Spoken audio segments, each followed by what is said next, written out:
नमस्कार। आज हम पढ़ेंगे फ्रांस का इतिहास, जो कि यूरोप के इतिहास में बहुत महत्वपूर्ण विषय है। और आज का हमारा टॉपिक होगा फ्रांस की क्रांति 1830 ईस्वी, जिसे कि जुलाई क्रांति भी कहते हैं। फ्रांस की क्रांति 1830 ईस्वी में फ्रांस में जो शासन कर रहे थे, उन शासक का नाम था चार्ल्स दशम, और इनके प्रधानमंत्री थे पोलिगनेक।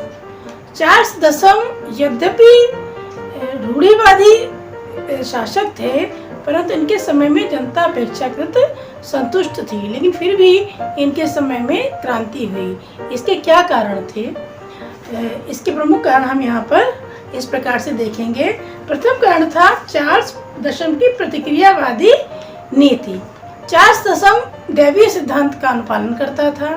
दैवीय सिद्धांत का अर्थ होता है कि राजा अपने आप को देव स्वरूप समझना अथवा ईश्वर पद्धति कोई गॉड गिफ्ट समझना।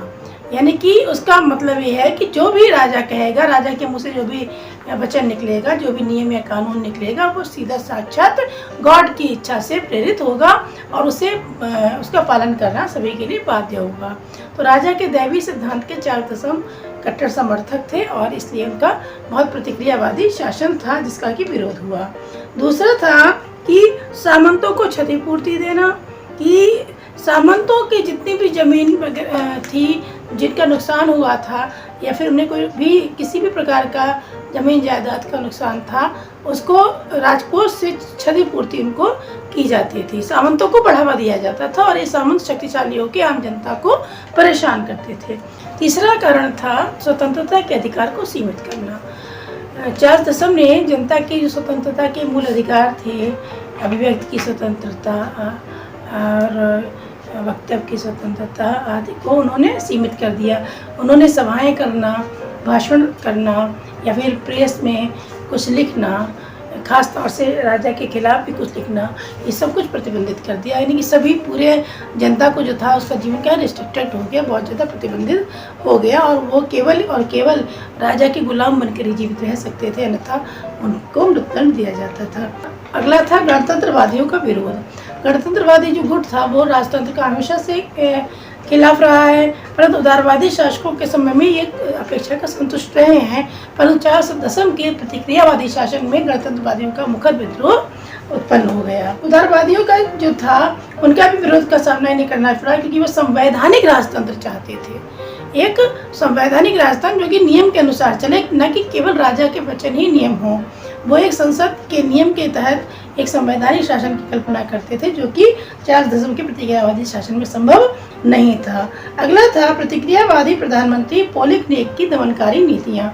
जो प्रधानमंत्री था वो राजा को सही सलाह देने की बजाय, जनता का साथ देने की बजाय उन्हें प्रतिक्रियावादी रूप से, कठोरतम रूप से उन्हें दंडित करने का और दबाने का की सलाह देता था, और वही नियम उसको पालन करता था।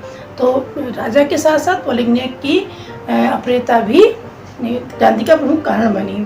क्रांति प्रारंभ हुई, जो कि 27 से 29 जुलाई तक राजा और जनता के बीच में संघर्ष होता रहा। 3 दिन का यह समय फ्रांस के इतिहास में गौरवपूर्ण दिवस कहे जाते हैं। और फलतः यह हुआ कि सेना को राजा ने जनता पर गोलियां चलाने की आज्ञा दी, परंतु सेना जो थी वो पीछे हट गई, उसने इनकार कर दिया, और साथ ही राजा को अपने प्रधानमंत्री पोलिगनेक के साथ में फ्रांस छोड़कर भाग जाना पड़ा। 1830 जुलाई की क्रांति फ्रांस में निम्नलिखित परिणाम लेकर आती है। नंबर 1 पर इसमें मध्यम वर्गीय साझेदारी बढ़ी शासन में। दूसरा, दैवीय सिद्धांत का अंत हुआ। तीसरा, उदारवाद की विजय हुई। चौथा, जनतांत्रिक भावनाओं का विकास हुआ। इसके बाद में वैधानिक राजतंत्र की स्थापना भी महत्वपूर्ण परिणाम था, जिससे कि निरंकुश राजतंत्र का अंत हुआ।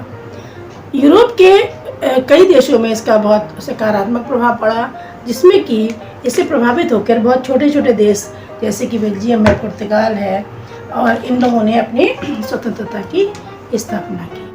1830 की क्रांति का हमारा टॉपिक, जिसमें हमने देखे कि इसके क्या कारण थे और इसके क्या परिणाम थे, और इसके फलस्वरूप वैधानिक राजतंत्र की स्थापना हुई और चार्ल्स दशम को अपने प्रधानमंत्री पोलिगनेक के साथ में फ्रांस छोड़कर भागना पड़ा। नमस्कार।